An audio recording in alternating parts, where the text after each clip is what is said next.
नहमदुहु व नुसल्ली व नुसल्लिमु अला रसूलिहिल करीम। गुज़श्ता रोज़ कराची में लब्बैक पर होने वाले जुल्म के ख़िलाफ़ आवाज़ उठाई थी। अल्लाह का शुक्र है कि कुछ लगता है कि सुनी गई कहीं ना कहीं।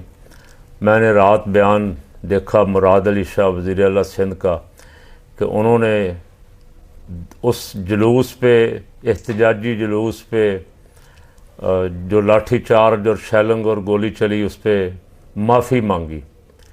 शायद बख्तावर ने भी माफ़ी मांगी उस पर। अल्लाह ताला इनको हिदायत दे दे, अक़ल दे दे कि ये नामूस रिसालत वालों के साथ इस तरह का दुश्मनों वाला सलूक हुक्मरान करना छोड़ दें। हुक्मरान कोई भी हो, अब वो आपस में एक दूसरे के नाज नखरे तो उठाते हैं, लेकिन दीनी जमातों की सरगर्मियाँ, दीनी जमातों के इज्तिमा, दीनी जमातों के एहतजाज उनको बर्दाश्त नहीं होते। इसकी समझ के लिए कोई बहुत लंबा चौड़ा फ़लसफ़ा नहीं है, बस यही है, दीन से दूरी है। सेकुलर तबकों को खुश करना चाहते हैं और बाहर अपने गैर मुल्की आकाओं को खुश रखना चाहते हैं। ये मुझे इल्म नहीं है कि लब्बैक वालों ने अभी माफ़ी दी है या नहीं दी है, या आइंदा का वो क्या लाएहमल बना रहे हैं। एक दो दिनों तक सामने आ जाएगा। मैंने कल भी अर्ज़ किया था कि ये कॉन्फ्रेंस जो है, जो शंघाई कॉन्फ्रेंस हो रही है, इसके लिए अपने मुल्क की इज़्ज़त बचाने के लिए कोई एहतजाज मौखर किया है। आइंदा का लाएहमल उन्होंने कोई इजलास तलब किया है, वो इसमें ऐलान करेंगे। हुकूमत चूँकि जाली बिठाई गई है, मैंडेट इनके पास नहीं है, और जालसाजी भी ऐसी की गई है जिस पे बड़े बड़े पुराने जालसाज भी आशश कर रहे हैं ऐसे तरीके से 47 के ज़रिए। 45 की अहमियत ही को नहीं, सारे केस या फायद ईसा ने दबाए हुए हैं। काजी ईसा का सिर्फ एक केस है, एक्सटेंशन मुझे एक्सटेंशन मिल जाए, जिसके हालात रोज़ बरोज़ ख़राब हो रहे हैं, लेकिन कोशिश अभी भी पूरी भरपूर बिलावल की और शहबाज की पूरी कोशिश है किसी तरह काजी रह जाए, ताकि हमारा ये जो लूला लंगड़ा इक़्तिदार है ये कुछ साल 2 साल चल जाए। लेकिन उनकी बदकिरदारियों की वजह से ये चलता नज़र नहीं आ रहा। लाहौर कॉलेज में, यहाँ एक कॉलेज में बच्ची का एक वाक़या हुआ, उसके साथ जिस तरह पंजाब गवर्नमेंट सलूक कर रही है, कल रात तो मैंने देखा कि सीसीटीवी फुटेज में कोई शय नहीं आई जी, पुलिस की इंक्वायरी में कोई शय नहीं आई। कोशिश कर रहे हैं, किसी को बचाने के लिए कर रहे हैं कि किसी न किसी तरह इस वाक़े का नामो निशान मिटा दिया जाए। और उसकी तर्जमान, बीबी की तर्जमान पंजाब की अज़मा बुखारी, बड़ी मशहूर ख़वातीन हैं ये 2-3 जो इस वक्त पंजाब पे कब्ज़ा करके बैठी हुई हैं। हम तो कहते ही थे, हमारी तो कोई सुनता नहीं था। अब जो स्टेट गेस्ट बुलाया हुआ जाकिर नाइक, जिसके नाज नखरे बर्दाश्त किए जा रहे हैं, जिसको बादशाही मस्जिद में खिताब करवाए जा रहे हैं जी, सुभान अल्लाह। आप और मैं और पाकिस्तान की दीनी जमातें, जमीयत उलमा पाकिस्तान, तहरीक लब्बैक, सुन्नी तहरीक, जमात अहले सुन्नत, कोई करके दिखाए बादशाही मस्जिद में। 100 एतराज़ करेंगे, मसल किए है, फ़लाँ हो जाएगा, ये हो जाएगा, वो हो जाएगा। लेकिन जाकिर नाइक के लिए दीदा दिल फर्श राह किए जा रहे हैं। उस जाकिर नाइक ने जो सरकारी मेहमान बना के बुलाया तो था खान के ख़िलाफ़, वो मरियम को पड़ गया। उसका बयान चल रहा है सोशल मीडिया पे। उससे सवाल किया, किसी लेडी एंकर ने सवाल किया, तो उसने कहा कि औरत की हुक्मरानी हम तो कह रहे हैं और बड़ी देर से कह रहे हैं, हदीस मुबारक है कि वो कौम कभी फला नहीं पाएगी जिसने औरत को अपना सरबराह बना लिया। जाकिर नाइक ने भी कह दिया कि औरत की सरबराही जायज़ नहीं है, औरत सरबराह बनेगी तो लोगों से हाथ भी मिलाएगी, लोगों में जाना भी पड़ेगा उसे गैर महरमों में। यहाँ हाथ तो जाकिर नाइक साहब दूर की बात है, यहाँ तो गले मिलते हैं। ये औरतें जो हैं ये तो अपने ख़ास कज़न वगैरह से तो खुलेआम लेकिन बाकी भी जिनसे चाहती हैं हाथ में लाना तो आम सी बात हो गई है इनकी। जाकिर नाइक ने भी कह दिया कि ये मरियम की सरबराही जो है ये जायज़ नहीं। अच्छा, जाकिर नाइक को तो छोड़ें, ये ऐसे आ गया जुमला मोतरज़ा के तौर पे, जब रसूल पाक सल्लल्लाहु अलैहि वसल्लम फरमा गए। अच्छा, जाकिर नाइक ने क्या कहा कि हमारे मर्द मर गए सारे। हजूर जब फरमा गए कि अल्लाह ने ये काम मर्दों के सुपुर्द किया है, मामला तो वो संभालेंगे, औरतें अपना घर के काम काज, औलाद के मामलात, लेकिन यहाँ नाम के मुसलमान हैं, कलमा तो हजूर का पढ़ते हैं, हजूर का हुक्म मानने के लिए सल्लल्लाहु अलैहि वसल्लम, रूही फिदा, हजूर का हुक्म मानने के लिए तैयार नहीं।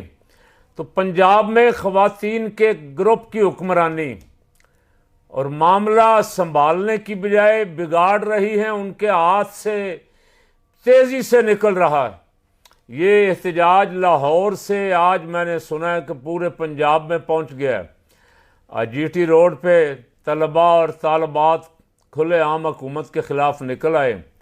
पहले तो हुकूमत सिर्फ शर पसंद कहती थी PTI वालों को, अब सारे स्टूडेंट को भी शर पसंद कहेंगे। कोशिश तो बड़ी की, इनको स्टूडेंट को कोई लैपटॉप दे के, कोई मोटरसाइकिलें दे के, कोई ये दे के, वो दे, किसी तरह साथ लगाएं। लेकिन इस दौर का तालिब इल्म ख़ास करके नौजवान बहुत बाशऊर है। वो जानता है इस मुल्क को धोखा किसने दिया, इस मुल्क को नुकसान किसने पहुंचाया, इस मुल्क का फ़ायदा कौन कर सकता है। वो किसी सूरत भी किसी लालच की बुनियाद पे अपने मुल्क से वफादारी नहीं छोड़ सकता। तो मैं जो ज़िम्मेदारान हैं उनसे कहता हूँ कि ऐसे काम करें जिससे हक के साथ आप खड़े नज़र आएँ। अगर आप झूठ का साथ देंगे, मुजरिम को बचाने की कोशिश करेंगे, तो आप पकड़ में आ जाएंगे। अवाम अगर इसी तरह निकल आए तो ये किसी पार्टी का एहतजाज नहीं है। वैसे ये कहेंगे तो सही, को किसी जगह कोई एक मक्खी भी ने काट जाए ना, तो ये इल्ज़ाम लगाएंगे तहरीक इंसाफ पे। ये इल्ज़ाम सारे, कभी कभी तो दिल करता है लेकिन फिर अपने आप को रोक लेता हूँ कहने से। कुछ बात कभी कभी ज़हन में आती है, कहूँ इनको। अगर सारा कुछ ही तहरीक इंसाफ ने किया है तो तुम्हारा दुनिया में आने का वजूद जो है ये भी उन्हीं की वजह से है। खुदा न खास्ता कि तुम अपने आप कुछ भी नहीं हो, हर जुर्म उनका है जो अंदर हैं, जो पकड़े हुए हैं, जिन पे मुकदमे किए हुए हैं, हर जुर्म उनका है। तुम्हारी तो नेकियां नेकियां, तुम्हारे तो अमाल नामे सुभान अल्लाह नेकियों से भरे हुए हैं, जुर्म तो तुम्हारा है ही को नहीं।